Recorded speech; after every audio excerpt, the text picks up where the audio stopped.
Good afternoon, everyone, especially to our teacher. Ma'am, good afternoon. Today, I'm going to discuss Article 1248 to 1249. Ano nga ba itong Article 1248? Unless there is an express stipulation to that effect, the creditor cannot be compelled partially to receive the prestations in which the obligation consists. Neither may the debtor be required to make partial payments. However, when the debt is in part liquidated and in part unliquidated, the creditor may demand and the debtor may effect the payment of the former without waiting for the liquidation of the latter. So, ibig sabihin, maliban na lamang na may pagpapahayag ng estipulasyon na magkaroon ng bisa ang nagpautang, ay hindi maaaring pilitin ng paunti-unti na tumanggap ng prestasyon kung saan ang obligasyon ay nilalaman. So, kahit pa ang umutang ay hilingin na bubayad ng hindi pa buo, subalit kung ang utang ay pinagbayaran ng ibang parte or hindi pa nabayaran, ang nagpautang ay maaaring bigyan ng epekto ang dati nang hindi na kinakailangan ng bayad na nauna. Susunod ay performance should be generally be complete. So under Article 1233 of the Civil Code, a debt shall not be understood to have been paid unless the thing or service in which the obligation consists has been completely delivered or rendered, as the case may be. Hence, partial performance is not allowed generally under Article 1248. Exceptions. Partial performance is allowed when there is stipulation to this effect, when the different prestations are subject to different condition or different terms. Example, a debt payable in installments.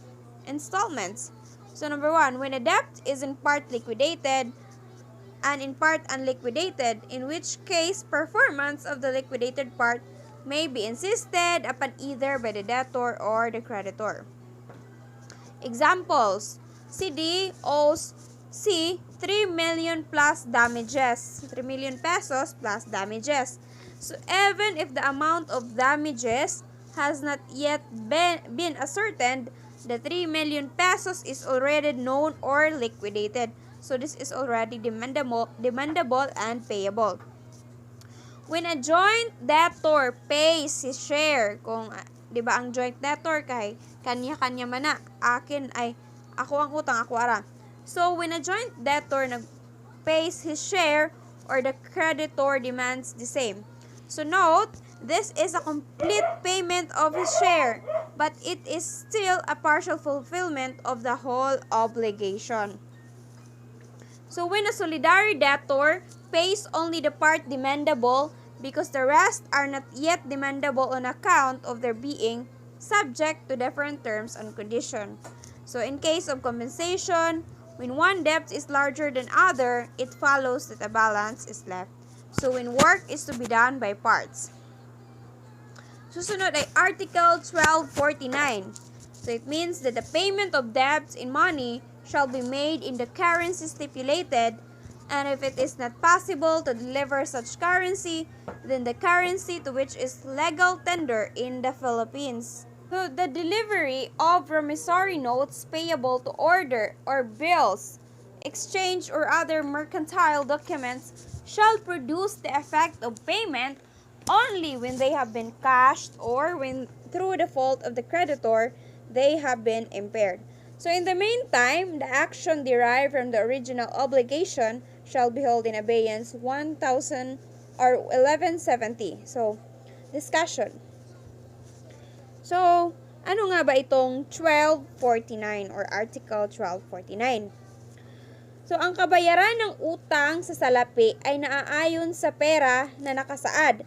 At kung hindi posible na ito ay maibigay sa ganoong pera, ito ay isasalin sa pera na legal na pinapaikot sa Pilipinas. So, ang pagbibigay ng promissory notes na kabayaran sa order o sa pagpapalit ng perang papel o kahit na anong pangkalakal na dokumento ay magbubunga lamang ng epekto na nakapagbayad sa oras na ito ay napalitan ng salapi o kung sa pagkakamali ng pinagkautangan ito ay nasira.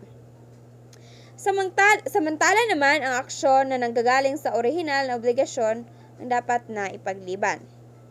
So, the rule is different when there is extraordinary inflation or deflation under Article 1250, wherein the value of the currency at the time the obligation was established shall be the basis of payment.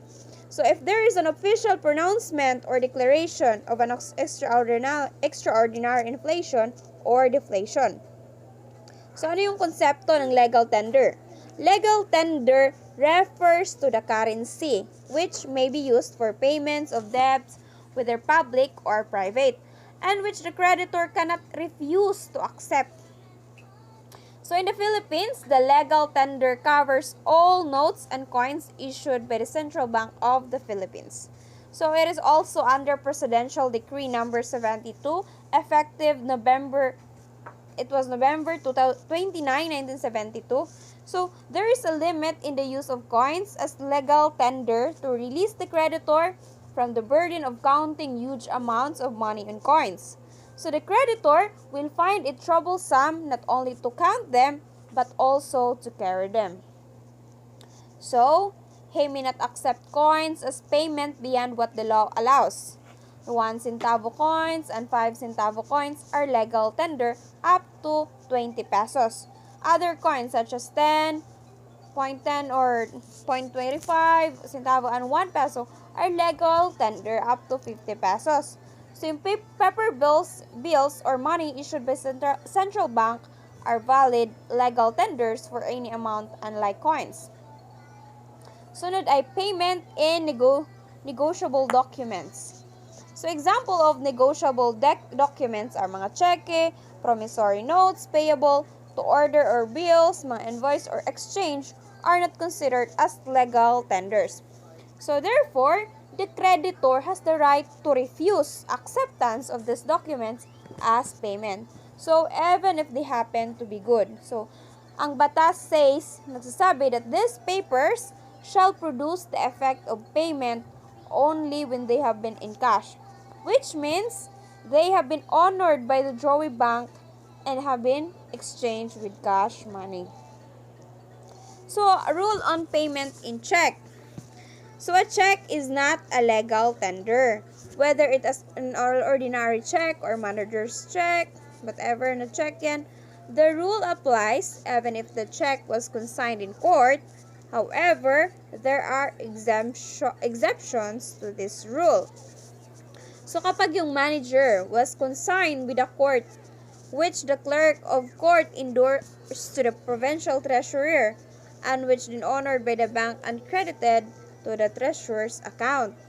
So, second naman, kapag yung creditor has accepted the debtor's check for the repurchase of the latter's property, so the former cannot. The following day refuse to accept the check anymore as payment, so the creditor is under suppel, having endorsed the debtor to believe that he had consented such form of payment.